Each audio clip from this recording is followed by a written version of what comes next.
네, 안녕하십니까. 오늘도 일상기도회를 통해서 하루를 시작하기 원합니다. 우리가 오늘 함께 살펴볼 본문은 요한복음 21장 1절부터 14절까지의 본문입니다. 앞선 본문에서 부활하신 예수님은 두려움 가운데 있던 제자들에게 나타났습니다. 그리고 평강을 기원해 주시고 그들을 다시 보내시는 자리로 부르시게 됩니다. 그리고 의심하던 도마까지 만나주시고 그가 믿음으로 고백할 수 있게 하셨죠. 이제 오늘 본문에서는 부활하신 예수님께서 갈릴리 바닷가에서 제자들을 다시 만나는 장면이 기록되어 있습니다. 이 장면은 어떤 예수님에게 나타나서 단순히 제외하는 것을 넘어서 제자들의 삶을 다시 방향으로 잡아주는 중요한 본문을 오늘 보여주고 있습니다. 본문 21장 1절에서 그 후에 예수께서 디베랴 호수에서 라고 기록하면서 그 디베랴 호수라는 곳에서 오늘 사건이 시작되는 것을 알려주고 있죠. 제자들은 갈릴리 바다로 이미 돌아가고 있습니다. 돌아가 있는 거죠. 그 장소는 디베랴 호수였고 베드로가 이 제자들 가운데 나는 물고기를 잡으러 가노라 라고 이야기를 합니다. 이렇게 제자들에게 베드로가 물고기를 잡으러 가겠다라고 이야기하니 다른 제자들도 이 베드로를 따라서 물고기를 잡으러 함께 합니다.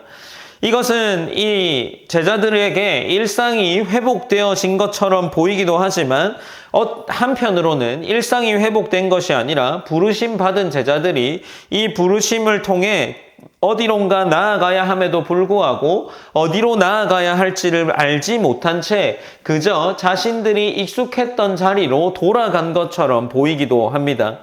그런데 그들은 이 자신이 익숙한 장소로 돌아가서 힘들게 수고했지만 물고기라는 열매를 맺지 못하게 됩니다. 밤새도록 수고했음에도 아무것도 잡지 못하는 거죠. 경험이 있는 어부들이었지만 그들의 수고는 열매 없이 끝이 나고 있는 겁니다. 이 장면에서 많은 사람들이 이 베테랑이었던 어부들이었음에도 불구하고 그들이 물고기를 잡지 못했다라는 점을 지적하고 있죠. 본문은 21장 4절에서 6절로 이어지면서 날이 밝을 때에 예수님이 바닷가에 서 계시는 장면이 기록되어 있습니다. 제자들은 이 예수님이 서 있음에도 불구하고 그 서 있던 사람이 예수님인지 알지 못하죠.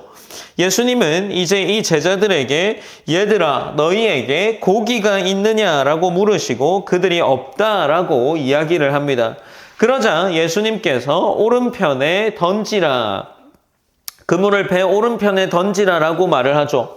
이러한 상황 속에서 제자들은 이 오른편에 그물을 던지라고 한 말에 순종하고 있습니다.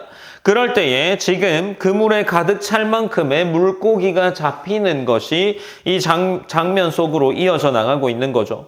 이 장면은 누가복음 5장에서도 나왔던 장면처럼 처음 부르심의 장면을 떠올리게 하기도 하죠. 제자들의 시작과 같은 방식으로 예수님은 다시 한번 그들을 부르고 계십니다. 이 장면은 분명히 그것을 보여주고 있죠. 예수님의 말씀 없이 하는 수고는 헛될 수 있지만 예수님의 말씀을 따라갈 때 비로소 열매가 맺힌다는 것을 보여주기도 합니다. 이 상황의 장면 속에서 많은 일들이 기록되어 있지는 않지만 지금 서 계신 인물이 예수님이고 이 제자들이 서 있었던 한 사람의 이야기를 따른 것으로 우리는 이 장면을 생각해 볼 수 있습니다. 21장 7절에서 예수님께서 이제 이렇게 기록되는데 예수께서 사랑하시는 그 제자가 베드로에게 이르되 주님이시라 하니 시몬 베드로가 벗고 있다가 주님이라 하는 말을 듣고 겉옷을 들은 후에 바다로 뛰어내리더라 라고 기록하고 있습니다. 그러니까 지금 예수님께서 사랑하시는 제자가 이 서 있던 한 인물을 예수님으로 이해한 거죠. 예수님으로 알아봅니다. 그리고 이 예수님이라는 사실을 베드로에게 알려줍니다. 그러자 베드로가 바다로 뛰어드는데 겉옷을 두르고 바다로 뛰어듭니다. 여기서 베드로가 바다로 뛰어들기 전에 겉옷을 둘렀다는 것은 오히려 조금 이해하기 어려운 행동이기도 합니다. 왜냐하면 그들은 이미 밤새 고기를 잡으면서 육신이 지쳤을 때고, 실제로 당시에 입었던 겉옷을 생각해 볼 때 이 겉옷은 물에 젖었을 때 굉장히 헤엄치기 어려운 옷을 것으로 짐작해 볼 수 있기 때문이죠. 그렇다면 이것은 어떤 의미를 가질까요? 아마도 베드로는 당시의 문화 속에서 몸을 가리는, 자신보다 윗사람에게 몸을 가리는 기본적인 단정함을 갖추는 행동을 하기 위함이었다라고 생각할 수 있겠죠. 베드로는 급한 마음에 바다로 뛰어들 수 있었지만 예수님 앞에 나아가는 자리이기에 최소한의 단정함을 갖추고자 한 것이죠. 이것은 베드로의 마음을 잘 보여주는 것 같습니다. 그는 여전히 급하게 주님께로 달려가고 있지만 동시에 주님 앞에 서는 자리라는 의식을 가지고 있기도 합니다. 한편으로는 이 베드로에게 있어서 지금 상황은 실패를 경험한 이후에 예수님에게 나아가고자 하는 마음, 그리고 그분 앞에서 다시 한번 서는 자리라는 것을 알고 있기 때문에 아마 그가 겉옷을 둘러입고 바닷속으로 떨어져 뛰어내리는 장면이 기록된 것 같아 보입니다. 그리고 21장 8절에서 11절까지의 말씀으로 넘어가면서 다른 제자들은 육지에서 거리가 불과 한 50칸쯤 되므로 작은 배를 타고 물고기 든 그물을 끌고 와서라고 기록하면서 지금 이 예수님께서 잡게 하신 물고기를 끌고 육지로 들어오는 장면이 기록되어 있습니다. 이 본문에 보면은 이제 이 제자들이 잡은 물고기의 숫자가 11절에 기록되어 있는데 우리가 잘 아는 153마리의 물고기를 잡아 이 육지로 들어오고 있는 겁니다. 그물이 찢어지지 않았다고 기록하고 동시에 물고기의 수가 정확하게 기록되어 있습니다. 이 장면은 이 153마리라는 물고기를 잡은 것에 대한 과장이 아니라 실제로 일어나는 구체적인 사건이었음을 보여주는 거죠. 그리고 동시에 하나님께서 주시는 풍성함, 그리스도의 은혜의 풍성함이 얼마나 넓은지 큰지를 보여주는 겁니다. 21장 9절에서 13절 말씀으로 이어지면서 예수님은 한 장면으로 다시 전환되는데 예수님께서 땅에 숯불을 이미 피워놓은 상태로 떡과 생선을 준비해 두시는 모습이 나옵니다. 제자들이 잡은 물고기도 가져오게 하시지만 이미 예수님께서 그들에게 식사를 준비해 두었습니다. 12절 말씀에 보면 예수께서 이르시되 와서 조반을 먹으라 하시니 제자들이 주님이신 줄 아는 고로 당신이 누구냐 감히 묻는 자가 없더라 라고 기록합니다. 예수님은 그들을 위한 식사를 준비해 두고 계셨습니다.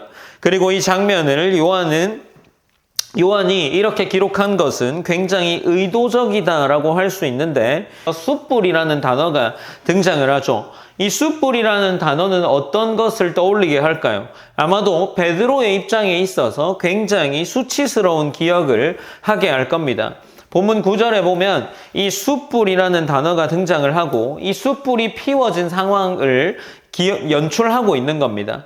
그런데 이 장면은 베드로에게 있어서 예수님이 안 좋은 기억을 떠올리게 하는 것이 아니라 예수님은 그들을 다시금 회복시키기 위해서 이 장면과 이 상황을 만들어내고 있는 겁니다. 예수님은 제자들을 다시 책망하거나 혹은 몰아붙이지 않으시고 먼저 그들을 따뜻하게 맞이하시고 먹이시는 겁니다. 실패한 제자들을 향한 이 예수님의 사랑을 보여주고 있는 거죠. 그리고 21장 14절에서 이렇게 기록되는데 세 번째로 제자들에게 나타난 것이다 라고 이야기합니다. 이 반복된 만남은 다시금 제자들을 회복시키기 위함이 그 목적에 있다라는 거죠. 그래서 21장 1절부터 14절은 부활 이후의 삶이 어떤 것인지를 보여줍니다. 제자들은 여전히 자신이 갈 곳을 알지 못하고 이전의 자리로 돌아갔지만 예수님은 그 이전 자리로 돌아간 곳으로 찾아가셔서 그들을 부르시고 다시 세워주시고 회복시키시며 예수님께서 수고의 열매를 맺게 하십니다. 그들을 돌아보게 하시죠.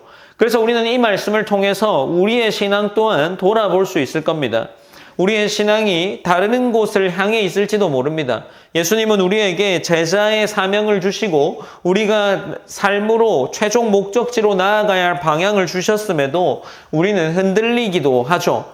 그래서 예수님은 이 말씀을 통해서 우리에게 다시금 말씀하시기를 너희에게 내가 회복을 위해서 찾아온다라는 것을 말씀하시는 게 아닐까 싶습니다. 그래서 요한복음 21장 1절부터 14절까지의 말씀은 우리가 누구를 의지하며 살아가야 하는지를 분명하게 보여줍니다. 우리의 경험이나 노력보다 중요한 것은 예수님이 우리를 찾아오셔서 다시금 우리를 부르신 말씀입니다. 그리고 주님께서는 실패한 우리에게 혹은 갈 바를 알지 못하는 우리에게 오셔서 다시 불러주시고 다시금 제자로서의 살 수 있는 회복을 시켜주신다는 겁니다. 우리가 오늘 말씀을 통해서도 동일하게 기도하기 원합니다. 첫 번째로는 제자들의 모습처럼 우리의 경험과 힘이 아니라 예수님의 말씀을 의지하면서 살아가는 믿음을 주시기를 기도했으면 좋겠습니다. 그리고 두 번째로 예수님이 찾아오신다는 것, 그것은 회복과 새로운 사명을 주시는 일과 연결되어 있다는 것을 기억하면서 삶 속에 찾아오신 하나님을 신뢰하며 우리의 삶을 다시금 주님께로 맞추어 살아가기를 기도했으면 좋겠습니다.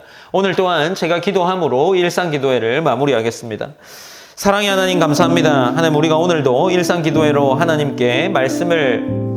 하나님께서 주신 말씀을 나눕니다. 하나님 오늘 말씀은 예수님께서 제자들을 찾아오신 이유는 그들을 회복하게 하기 위함입니다. 오늘 본문은 세 번째로 찾아오신 것을 말씀하시고 거듭 찾아오셔서 그들에게 평강과 그들에게 회복을 주시고 계십니다. 동일하게 우리에게 찾아오신 예수님도 우리의 삶의 방향을 더 분명하게 해주시기 위해서 우리에게 회복 또는 격려 또는 하나님께서 주시는 은혜를 더 풍성하게 누리게 해주실 것을 해주시기 위함을 압니다. 하나님 우리가 이것을 기억하면서 오늘 하루를 살아내게 하시고 오늘 하루를 살아낼 때 하나님의 자녀다운 삶, 성도의 삶을 살아낼 수 있는 기회가 주어진다면 그때 우리가 복음의 사명을 받은 자의 모습으로 하나님의 자녀의 모습으로 삶을 살아낼 수 있도록 인도하여 주시옵소서. 오늘 하루 가운데에도 붙들어 주시는 하나님의 은혜가 넘쳐 흐르기를 간절히 소망합니다. 모든 영광 하나님께 올려드리며 살아계신 예수님의 이름으로 기도드립니다. 아멘.